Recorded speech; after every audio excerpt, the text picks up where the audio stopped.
Sa isang liblib na bayan, sa bagong bayan. Siya.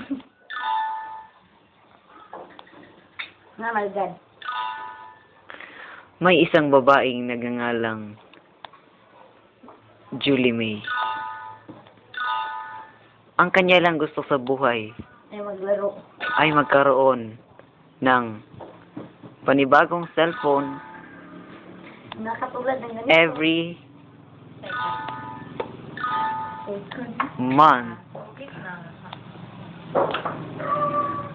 At siya'y isang babahing walang pahinga.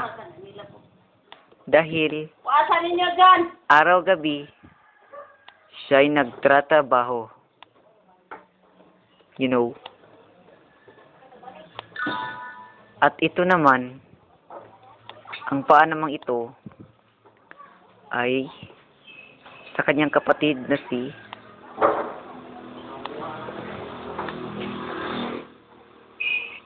Jordan, na walang magawa kundi ang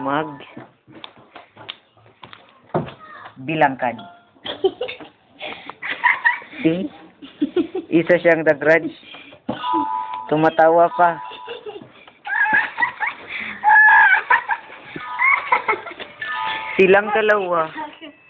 Silang dalawa ay may ambisyon sa buhay. Ang magkaroon ng kani-kanilang pamilya.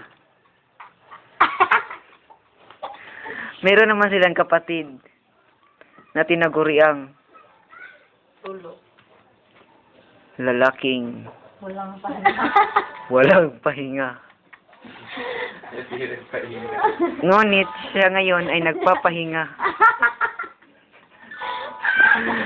Siya ay natutulog at walang malay na siya pala ay vinidyuhan ng XXX.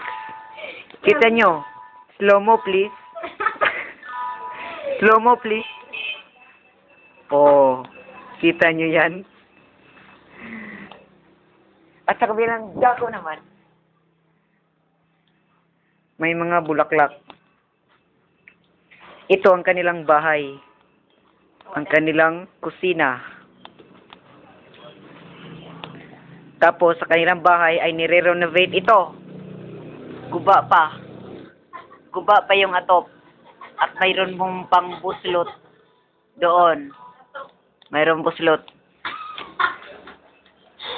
At sa kabilang dako naman, ang doon si Jordan. Nagtitingala at umi-smile na parang hunggoy. At ito naman talaga si Julie ay palagi talagang nagtitext. At yun ang kwento ng March Rabilos 24 is my birthday. Goodbye.